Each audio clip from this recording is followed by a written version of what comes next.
Good morning, all of you. Myself, Dr. Kumari Bharti, Department of Philosophy. Today, we will talk about the शब्द प्रमाण आज। शब्द प्रमाण क्या है? तो शब्द प्रमाण वे प्रमाण होते हैं जिसे हम लोग विश्वसनीय व्यक्ति के कथन के अनुसार जानते हैं, समझते हैं। तो जो हमारे विश्वसनीय व्यक्ति हैं, जिसे कि आप्त पुरुष कहा जाता है, आप्तोपदेश वाक्य शब्द। अतः विश्वसनीय व्यक्ति के जो कथन हैं, जो वाक्य हैं, उन पर हम विश्वास करते हैं और उसे ही हम लोग शब्द प्रमाण कहते हैं।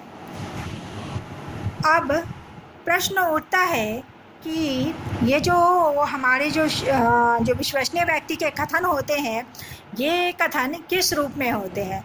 तो विश्वसनीय व्यक्ति के जो कथन होते हैं वो वाक्यों के रूप में होते हैं, और वाक्य भी जो हमारा होता है वो पदों से बना होता है, और पद जो होता है वो वर्णों से बना हुआ होता है। तो इस तरह से अगर हम देखते हैं तो इसके भी कई क्रम को पाते हैं।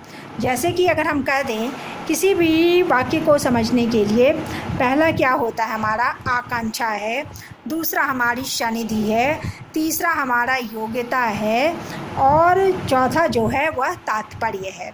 ठीक है, तो पहला आकांक्षा, दूसरा है सन्निधि, तीसरी है योग्यता और चौथा है तात्पर्य। तो इस तरह से अगर हम पहले को देखें, पहला वाक्यार्थ है हमारा, पहली हमारी आकांक्षा है। तो आकांक्षा क्या होती है कि आकांक्षा वह है कि कोई भी पद जो होता है, वर्ड जो होता है, पद जो होता है वो अपने आप में पूर्ण अर्थ को स्पष्ट नहीं कर पाता। जैसे कि मैं कह दूं कि अगर पानी कह दूं तो पानी कहने से ही हमारा अर्थ पूर्ण नहीं होता है, तो इसके लिए एक दूसरे पद की भी आवश्यकता होती है। जैसे कहें पानी लाओ, तो ये स्पष्ट हो रहा है कि हम क्या कह रहे हैं, पानी लाओ कह रहे हैं। ठीक है, तो आकांक्षा यह होती है कि एक पद को दूसरे पद की आवश्यकता होती है। तो जब हम एक पद का रिलेशन दूसरे पद से कराते हैं तो ही हमारा जो वाक्यार्थ होता है, वाक्य का जो अर्थ होता है वो स्पष्ट होता है। तो सबसे पहले आकांक्षा की आवश्यकता होती है। दूसरा है सन्निधि। सन्निधि कहने का मतलब यह होता है कि जैसे हमने कहा जैसे हमने कहा जल लाओ, तो जल लाओ, अगर हम एक पद सिर्फ जल बोलें और लाओ बोले ही ना, या 1 घंटे बाद लाओ बोले, तो क्या होगा, ये हमारी जो दो पदों की निकटता है, यह निकटता नहीं बन पाएगी। जल बोल दें और 1 घंटे बाद बोल दें कि लाओ, तो ये हमारा जो वाक्य का अर्थ है वो स्पष्ट नहीं होगा। तो सन्निधि कहा गया। सन्निधि का मतलब है दो पद जो है एक दूसरे से, मतलब प्रॉक्सिमिटी क्या है, एकदम नज़दीकी रूप से एक दूसरे से जुड़े रहे। जैसे ही पानी बोले वैसे ही लाओ बोले, जल लाओ। तो इस तरह से bring a glass of water. तो इस तरह से जब हम बोले तो पूरे जो वाक्य होते हैं उसको हम स्पष्ट रूप से बोले और एक साथ बोले, तो उससे हमारा वाक्य का अर्थ स्पष्ट होता है। तीसरा है योग्यता। योग्यता कहने का मतलब है कि हम जो पद हम प्रयोग कर रहे हैं उसमें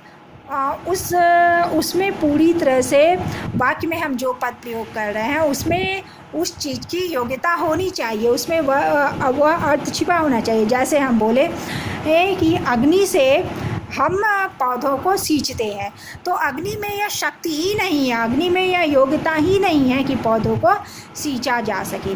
तो अग्नि में इस योग्यता का अभाव है। किस चीज़ का अभाव है? पौधों को सींचने का अभाव हम अग्नि में पाते हैं। तो ये जो अभाव पाते हैं, इसका मतलब क्या है, अग्नि में वो गुण नहीं है, अग्नि में वो योग्यता नहीं है। लेकिन हम जैसे ही बोल दें कि जल सींचती है, तो जैसे ही जल सींचती है हम बोलेंगे तो यह मेरा स्पष्ट है, क्योंकि जल में वह योग्यता है कि वह पौधों को, वृक्षों को सींचती है। तो इस तरह से योग्यता को भी महत्वपूर्ण बताया गया है। और चौथा जो सबसे महत्वपूर्ण है वह हमारा होता है तात्पर्य, यानी कि किस संदर्भ में कोई बात बोली जा रही है, हम उसको स्पष्ट रूप से समझे कि यह बात किस संदर्भ में बोली जा रही है। जैसे हम कह दें सैंधव, तो सैंधव के क्या होते हैं? सैंधव के 2 अर्थ होते हैं, एक नमक के अर्थ में प्रयोग होता है और दूसरा जो हमारा अर्थ होता है, एक नमक के अर्थ में प्रयोग होता है और दूसरा जो प्रयोग होता है वह होता है घोड़े के अर्थ में प्रयोग किया जाता है। तो हमें यह समझना होगा कि जब अगर संदर्भ बोला गया तो किस संदर्भ में बोला गया, अगर हम बात कर रहे हैं तो किस संदर्भ में बात कर रहे हैं, तो इस बात को स्पष्ट रूप से संदर्भ में समझना होगा। अगर हम खा रहे हैं तो खाने के संदर्भ में बोल रहे हैं तो यह तात्पर्य हमें निकालना होगा। तो किसी भी वाक्य के अर्थ को स्पष्ट करने के लिए, समझने के लिए इन 4 बातों को समझना आवश्यक है। उसे ही आकांक्षा, सनिधि, योग्यता और तात्पर्य के रूप में कहा गया है। जब इन चारों को हम स्पष्ट रूप से समझ लेते हैं तो अपने आप ही वाक्य का अर्थ स्पष्ट हो जाता है। तो मैंने क्या कहा कि शब्द प्रमाण क्या है? शब्द प्रमाण वह प्रमाण होते हैं जो विश्वसनीय व्यक्ति के कथन के आधार पर आधारित होते हैं, जिसे कि कहा गया आप्तोपदेश वाक्य शब्द। ठीक है, ये वाक्य टेस्टी वर्दी पर्सन के कथन होते हैं, यानी विश्वसनीय व्यक्ति के कथन होते हैं और इसको हम इनकार नहीं कर सकते हैं और ये पूरी तरह से वैध होते हैं, वैलिड होते हैं इनके कथन, कहीं भी कोई शंका संदेह नहीं किया जा सकता है। अब हम लोग बात करेंगे कि ज्ञान के स्रोत के आधार पर शब्द कितने प्रकार के होते हैं और ज्ञान के विषय के आधार पर शब्द कितने प्रकार के होते हैं। तो जब हम बात कर रहे हैं कि ज्ञान के स्रोत के आधार पर शब्द कितने प्रकार के होते हैं, तो ज्ञान के स्रोत के आधार पर शब्द जो हैं 2 प्रकार के होते हैं। एक हमारा वैदिक होता है, दूसरा हमारा लौकिक होता है, जिसको कि लौकिक कहा गया और पहले को वैदिक कहा गया। तो वैदिक वाक्य क्या होते हैं? तो वैदिक वाक्य वह वाक्य होते हैं जिसकी चर्चा हम वेदों में पाते हैं। वेदों के कथन को हम लोग वैदिक वाक्य कहते हैं और उस पर कहीं भी कोई शक संदेह नहीं होता है, क्योंकि वो ईश्वर रचित होते हैं। तो वेदों की बात में कोई संदेह नहीं है। तो ये हो गया वैदिक वाक्य हो गया। दूसरा है लौकिक वाक्य। तो लौकिक वाक्य क्या होते हैं? तो लौकिक वाक्य वो वाक्य होते हैं जिसे संसार के व्यक्तियों द्वारा कहा जाता है। मान लीजिए कि कोई व्यक्ति घूमने गया, दूसरे देश घूमने जाता है, चाइना जाता है, पाकिस्तान जाता है, अमेरिका जाता है, किसी भी कंट्री को हो जाता है। जब वो लौट के आता है तो हमें उस जगह के बारे में बताता है कि वो जगह ऐसी ऐसी ऐसी है, लेकिन हो सकता है कि उसके बोलने में कुछ भूल हो जाए या कुछ छूट रहा हो। तो जो लौकिक वाक्य होते हैं, लौकिक वाक्य वह वाक्य होते हैं जो कि सांसारिक दुनिया के बारे में कही जाती है या जो हमारे यहाँ के जो साधारण व्यक्ति हैं उनके द्वारा जो बातें कही जाती है उसे हम लोग लौकिक वाक्य कहते हैं। लेकिन लौकिक वाक्य में संदेह बना रहता है, उसके गलत होने की संदेह बनी रहती है। और जो वैदिक वाक्य होते हैं वो ईश्वरीय कथन होते हैं, तो उसमें कोई भी संदेह नहीं रहता, वो पूरी तरह से वैलिड होते हैं। लेकिन हमारे लौकिक वाक्य जो होता है वो संदेह युक्त होता है, वह सत्य भी हो सकता है और वह असत्य भी हो सकता है। अतः लौकिक वाक्यों पर हम पूरी तरह से विश्वास नहीं कर सकते हैं। अब हम आते हैं कि ज्ञान के विषय के आधार पर। जब हम आते हैं ज्ञान के विषय के आधार पर तो हम पाते हैं कि ज्ञान के विषय के आधार पर भी शब्द कितने प्रकार के हैं। तो ज्ञान के विषय के आधार पर शब्द जो है हमारे 2 प्रकार के होते हैं। एक होता है दृष्टार्थ और दूसरा होता है अदृष्टार्थ। तो दृष्टार्थ क्या है? तो दृष्टार्थ वाक्य वह वाक्य होता है जिसमें हमें जो दिखाई देता है उसके बारे में जो भी बातें कही जाती है उसे हम लोग दृष्टार्थ कहते हैं। जैसे कि सूर्य को हम देखते हैं, तारे को हम देखते हैं, चंद्रमा को हम देखते हैं, नक्षत्र को हम देखते हैं। तो सूर्य, तारे, चंद्रमा, नक्षत्र, पृथ्वी जो भी हमें दिखाई देती है उन सब के बारे में जो भी हम कथन कहते हैं वो हमारे दृष्टार्थ वाक्य कहलाते हैं। और अदृष्टार्थ वाक्य वो वाक्य कहलाता है जो हमें नहीं दिखाई देता है और जिसके बारे में कोई बात कही जाती है, जैसे स्वर्ग है, नरक है, ईश्वर है, आत्मा है। तो इस तरह की बात जब हम करते हैं तो ये हम कहीं भी हमें दिखाई नहीं देती है। तो इस तरह के जो वचन होते हैं वो अदृष्टार्थ वाक्य कहलाते हैं। तो ज्ञान के विषय के आधार पर कितने प्रकार के वाक्य हो गए? ज्ञान के विषय के आधार पर 2 प्रकार के वाक्य हो गए, दृष्टार्थ हो गए और अदृष्टार्थ वाक्य हो गया। तो दृष्टार्थ वाक्य क्या है? दृष्टार्थ वाक्य वह वाक्य है जो हमें दिखाई देता है, जो हम देखते हैं और उसके बारे में हम कोई कथन कहते हैं तो दृष्टार्थ होता है। और अदृष्टार्थ वह होता है जो हमें नहीं दिखाई देता है और उसके बारे में कोई बात कही जाती है, स्वर्ग, नरक, ईश्वर, आत्मा, तो ये अदृष्टार्थ कहलाता है। तो इस तरह से अगर हम देखें तो हमारे जो ज्ञान के स्रोत के आधार पर दो कथन थे, वैदिक और लौकिक। तो वैदिक वाक्य जो होता है, जो ईश्वर की चर्चा करता है, आत्मा की चर्चा करता है, ठीक है, स्वर्ग की चर्चा करता है, नरक की चर्चा करता है, तो हमारे जो वैदिक वाक्य होते हैं वो अदृष्टार्थ वाक्य होते हैं, और जो लौकिक वाक्य होते हैं वो हमारे दृष्टार्थ वाक्य होते हैं। तो इस तरह से दृष्टार्थ और अदृष्टार्थ को हमने समझा और वैदिक और लौकिक को समझा। और जहाँ तक बात थी कि शब्द प्रमाण के बारे में, तो हमने आकांक्षा है, सनिधि, आकांक्षा, सनिधि, योग्यता और तात्पर्य को हमने अच्छी तरह से जाना कि ये क्या होते हैं। तो इस तरह से अब प्रश्न उठता है कि मैंने 4 प्रमाणों की बात पिछले वीडियो में मैंने प्रत्यक्ष को बताया, फिर मैंने अनुमान को बताया, फिर मैं उपमान के बारे में बात की, और ये हमारा चौथा प्रमाण था, शब्द प्रमाण था। तो अभी यह ज़रूरी हो जाता है कि इन सब प्रमाणों में कुछ खास बातें हैं, जैसे कुछ ऑब्जेक्टिव की बातें हैं, उसकी मैं चर्चा कर दूं ताकि आपको ऑब्जेक्टिव्स निकालना भी आसान हो जाए। तो आइए हम देखते हैं कि इन 4 प्रमाणों में ऑब्जेक्टिव हमारा क्या क्या हो सकता है। तो जैसे कि मैं चर्चा कर रही हूँ, मैं न्याय दर्शन में जो प्रमाण विचार, चारों प्रमाणों की बात की गई है, और प्रमाण विचार पर जो हमने चर्चा किया उसके आधार पर मैं ऑब्जेक्टिव की बात करती हूँ। तो सबसे पहले प्रश्न उठता है कि प्रमा क्या है। तो हम लोगों ने क्या कहा था, प्रमा क्या है, यथार्थ या सत्य ज्ञान हमारा प्रमा कहलाता है। तो प्रमाण प्रमा के करण को कहते हैं, ठीक है, याद रखिएगा। हम लोग प्रमाण किसको कहते हैं, प्रमाण हम लोग प्रमा के करण को प्रमाण हम लोग कहते हैं, ठीक है। फिर मैं आ रही हूँ, मैं जितने भी चारों प्रमाण ऊपर में बता चुकी हूँ और वीडियो में जिसकी चर्चा हो चुकी है, मैं ऑब्जेक्टिव को आप लोगों के समक्ष रख रही हूँ, क्योंकि हमारा ऑब्जेक्टिव एक महत्वपूर्ण पार्ट होता है। तो प्रत्यक्ष कितने प्रकार के हैं, प्रत्यक्ष हमारा चार प्रकार के हैं। तो कौन कौन से प्रत्यक्ष होते हैं हमारा, तो प्रमाण है, अनुमान है, उपमान है और शब्द है। इस तरह से 4 प्रमाणों की चर्चा की गई है। दूसरा होता है कि प्रत्यक्ष क्या है, तो प्रत्यक्ष इंद्रियों और विषयों के सन्निकर्ष को प्रत्यक्ष कहते हैं, ठीक है। इस तरह से इंद्रियों और विषयों के सन्निकर्ष को प्रत्यक्ष कहा गया। अब है कि सन्निकर्ष कितने हैं, तो सन्निकर्ष हमारा 6 सन्निकर्षों की चर्चा की गई है। तो 6 सन्निकर्ष में क्या क्या है, संयोग है, संयुक्त समवाय है, संयुक्त संवेद समवाय है, समवाय है, संवेद समवाय है, विशेषण विशेष से भाव है। तो इस तरह से हम देखते हैं कि 6 सन्निकर्षों की चर्चा की गई है। संयोग है, संयुक्त समवाय है, संयुक्त संवेद समवाय है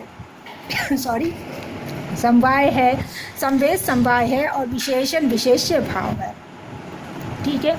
अब मैं प्रश्न करूं कि प्रत्यक्ष कितने प्रकार के हैं, तो 2 प्रकार के हैं। तो कौन कौन है, तो लौकिक है और अलौकिक है। अब फिर मैं प्रश्न करूं कि लौकिक प्रत्यक्ष कितने प्रकार के हैं, तो लौकिक प्रत्यक्ष 2 प्रकार के हैं, बाह्य होते हैं तथा मानस होते हैं। फिर मैं चर्चा करूं कि अलौकिक प्रत्यक्ष कितने प्रकार के हैं, तो आप मुझे बताएंगे कि अलौकिक प्रत्यक्ष 3 प्रकार के होते हैं, सामान्य लक्षण, ज्ञान लक्षण और हमारा योगज प्रत्यक्ष जो होता है वो हमारा क्या होता है, वो हमारा अलौकिक प्रत्यक्ष होता है। तो इस तरह से इसके बाद आता है कि अगर हम दूसरे दृष्टिकोण से देखते हैं कि अगर हम दूसरे दृष्टिकोण से देखें तो प्रत्यक्ष कितने प्रकार के होते हैं, तो अगर हम दूसरे दृष्टिकोण से देखें तो प्रत्यक्ष 3 प्रकार के होते हैं, सविकल्पक, निर्विकल्पक और प्रतिभिज्ञा। तो ये 3 प्रकार के प्रत्यक्ष होते हैं, सविकल्पक, निर्विकल्पक और प्रतिभिज्ञा। तो फिर हम प्रश्न उठता है कि अनुमान किसे कहते हैं, ठीक है। तो अनुमान किसको कहते हैं बताइए, मैंने बताया था आप लोगों को। तो अनुमान क्या है, अनुमिति के करण को हम लोग अनुमान कहते हैं, ठीक है।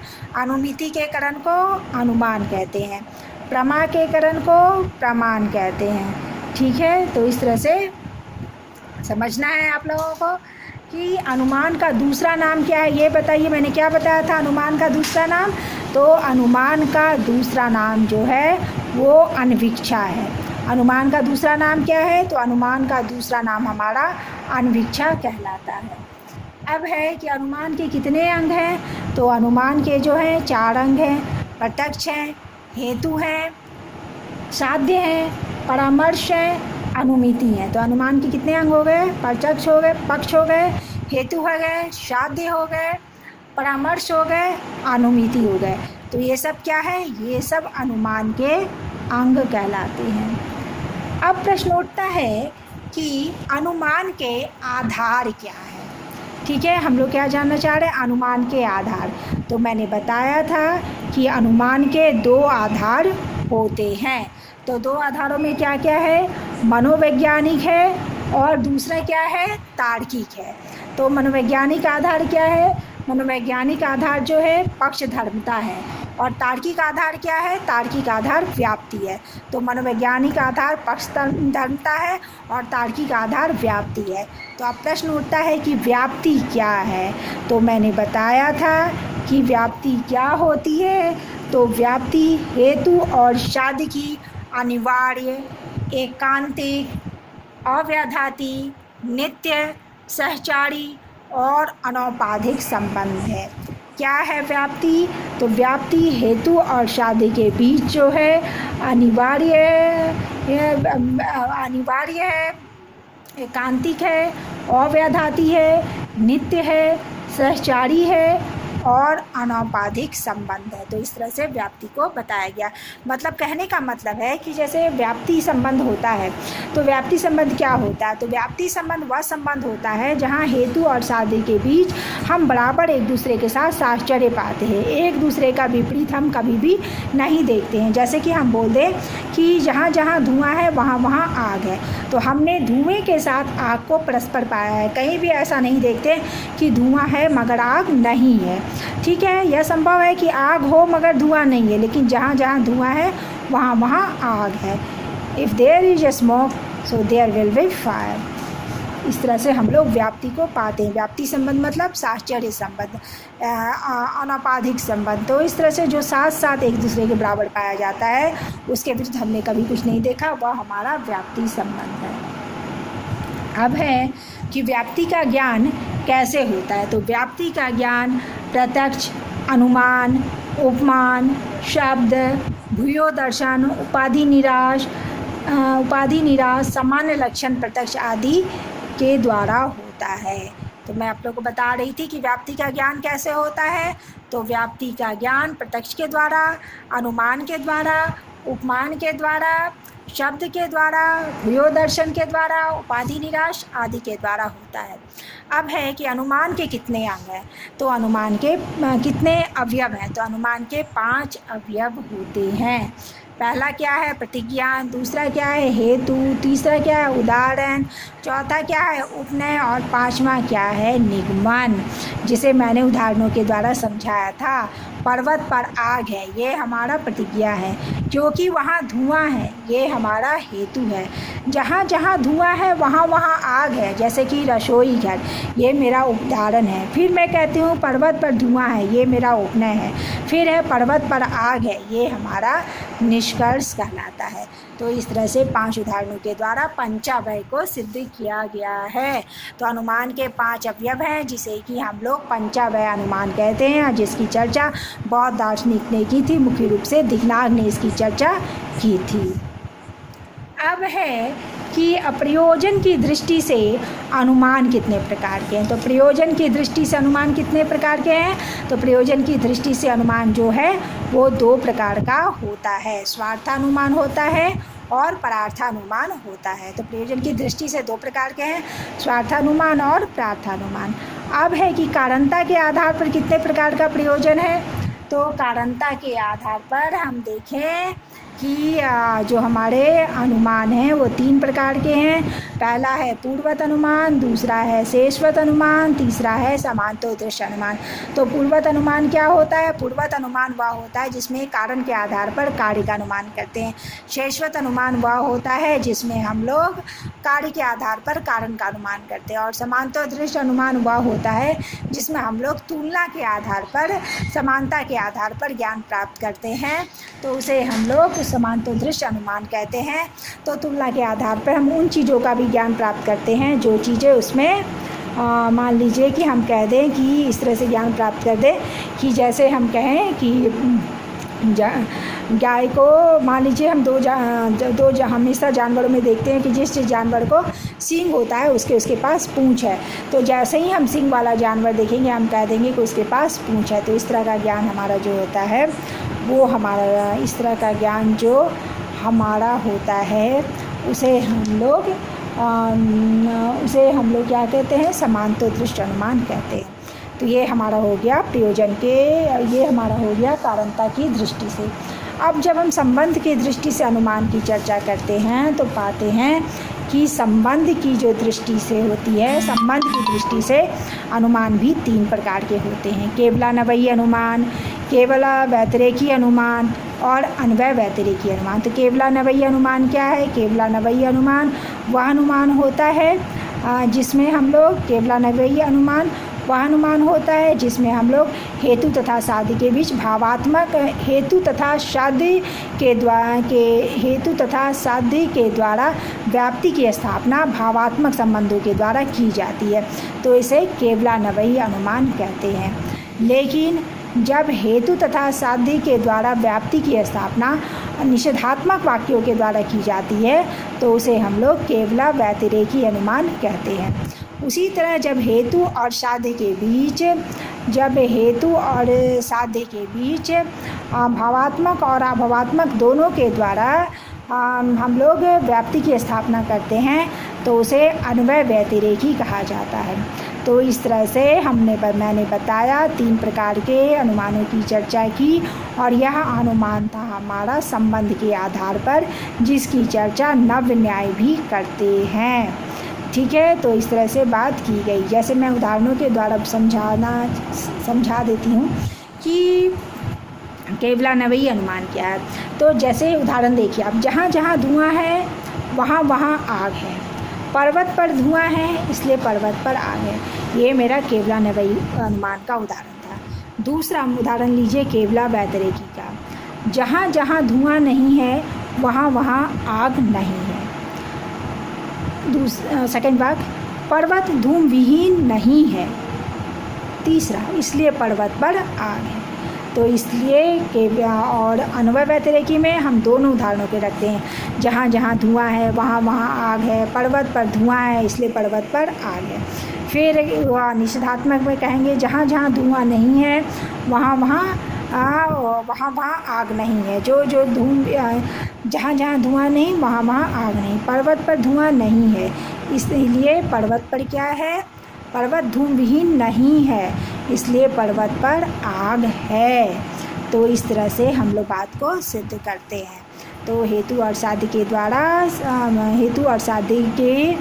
द्वारा जब व्याप्ति की स्थापना भावात्मक संबंधों के द्वारा की जाती है तो केवलान्वयी अनुमान, जब हेतु और साध्य के द्वारा व्याप्ति संबंधों की स्थापना अभावात्मक उदाहरणों के द्वारा की जाती है तो केवला व्यतिरेकी अनुमान, जब हेतु और साध्य के द्वारा व्याप्ति संबंधों की स्थापना भावात्मक और अभावात्मक उदाहरणों द्वारा की जाती है तो उसे हम लोग अन्वय व्यतिरेकी कहते हैं। ठीक है, तो ये हमारा हुआ। आगे हम उपमान प्रमाण पे आते हैं कि उपमान प्रमाण की क्या क्या हम लोगों ने व्याख्या की। तो उपमान क्या है? समानता द्वारा ज्ञात वस्तु के प्रत्यक्ष के आधार पर अज्ञात वस्तु के प्रत्यक्ष की प्रक्रिया है। क्या है हमारा उपमान? समानता द्वारा ज्ञात वस्तु के प्रत्यक्ष के आधार पर अज्ञात वस्तु के प्रत्यक्ष की प्रक्रिया है। ये हमारा उपमान प्रमाण है। उपमान के 4 चरण क्या क्या हैं? पहला है अतिदेश वाक्य, दूसरा है सादृश्यधि, तीसरा है वाक्यार्थ स्मृति और चौथा हमारा जो होता है वो हमारा उपमेति है। तो उपमान के 4 चरण हो गए, अतिदेश वाक्य, सादृश्यधि, वाक्यार्थ स्मृति, उपमेति। अब बात कर रहे हैं मीमांसा दर्शन को। देखें तो मीमांसा दर्शन उपमान के अतिदेश वाक्य और सादृश्यधि इन 2 चरणों को ही स्वीकार करता है। मीमांसा दर्शन किसको स्वीकार करता है? तो मीमांसा दर्शन उपमान के अतिदेश वाक्य और सादृश्यधि इन 2 चरणों को ही स्वीकारता है। ठीक, अब नेक्स्ट हम कहें आप्त पुरुष का उपदेश क्या कहलाता है? तो आप्त पुरुष का उपदेश जो है हमारा शब्द कहलाता है। आप्त पुरुष का उपदेश क्या कहलाता है? तो आप्त पुरुष का उपदेश शब्द, हम लोग शब्द प्रमाण की चर्चा कर रहे हैं। आप्तोपदेशा वाक्य शब्द, तो टेस्ट वर्दी पर्सन यानी कि विश्वसनीय व्यक्ति के कथन, यानी आप्त पुरुष के कथन को हम लोग क्या कहते हैं? शब्द कहते हैं। तो शब्द के कितने रूपों की चर्चा की गई है? तो मुख्य रूप से शब्द के 2 रूपों की चर्चा की गई है, लौकिक शब्द और वैदिक शब्द। अब यह भेद ज्ञान के स्रोत के आधार पर है।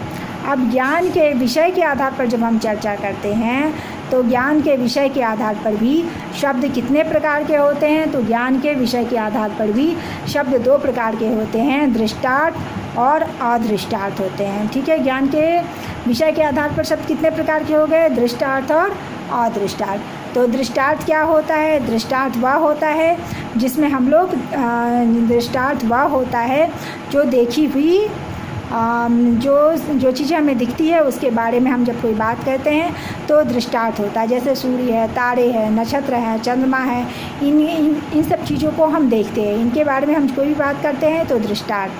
अदृष्टार्थ क्या होता है? तो अदृष्टार्थ वह होता है जैसे सूर्य, चंद्र, तारे, नक्षत्र आदि, इन सब चीज़ों को हम नहीं देखते लेकिन इसके बारे में फिर भी कथन किया ही जाती है, वाक्य कहे जाते हैं, तो ये हमारा अदृष्टार्थ वाक्य कहलाता है। तो इस तरह से ज्ञान के विषय के आधार पर शब्द 2 हैं। और वाक्यार्थ की कितनी शर्तें हैं? Very very important. वाक्यार्थ की कितनी शर्तें हैं? तो वाक्यार्थ की 4 शर्तें हैं। आकांक्षा है, सन्निधि है, योग्यता है और चौथा जो होता है वो मेरा तात्पर्य है। तो इस तरह से अगर हम देखेंगे तो हम पाते हैं कि वाक्यार्थ की 4 शर्तें हैं, आकांक्षा, सन्निधि, योग्यता और तात्पर्य है। तो इस तरह से हम लोगों ने शब्द प्रमाण के जितने भी प्रमाण थे उसके ऑब्जेक्टिव को जाना, महत्वपूर्ण बिंदुओं को एक बार फिर से मैंने रिपीट किया है, मैं समझाने की कोशिश की हूँ ताकि आप लोगों को अच्छी तरह से समझ में आ सके। तो मैंने आज शब्द प्रमाण के बारे में बताया था। मुख्य रूप से इस वीडियो में शब्द प्रमाण की चर्चा हुई थी कि आप्तोपदेशा वाक्य शब्द यानी आप्त पुरुष के कथन को हम लोग शब्द प्रमाण कहते हैं। और शब्द प्रमाण जो ये ज्ञान के स्रोत के आधार पर 2 होते हैं, वैदिक और लौकिक, और ज्ञान के विषय के आधार पर भी 2 होते हैं। और वो जो हमारा होता है वो होता है दृष्टार्थ और अदृष्टार्थ होता है। इस तरह से हम लोगों ने चर्चा की। फिर हम लोगों ने वाक्यार्थ की जो शर्तें हैं, मुख्य बातें हैं, उन 4 चरणों की चर्चा की जिसमें कि बताया गया जिसमें कि आकांक्षा, सन्निधि, योग्यता और तात्पर्य को बताया गया है। तो इस तरह से शब्द प्रमाण की 4 प्रमाणों की ऑब्जेक्टिव्स को हम देखा, शब्द प्रमाण को हम लोगों ने देखा। तो इस तरह से चर्चा हुई है। अब अगर मैं कुछ और चर्चा करना चाहूँ तो मैं कर सकती हूँ। तो नेक्स्ट वीडियो में मैं अब आगे चर्चा करूँगी दूसरे विषय वस्तु को लेकर के। लेकिन मेरा यही कहना है कि अगर आप लोग इस वीडियो को देख रहे हैं, सुन रहे हैं, तो अगर अच्छा लगता है तो भी कमेंट बॉक्स में जाके कमेंट कीजिए, और कुछ कहना चाह रहे हैं तो भी कमेंट बॉक्स में जा कर के कुछ लिखिए, कमेंट कीजिए, अपना विचार दीजिए। और इस तरह से मैं सोचती हूँ कि अगर आप ध्यान से पढ़ेंगे तो आपको मेरी बात समझ में आई होगी। ठीक है, ओके, थैंक यू, बाय।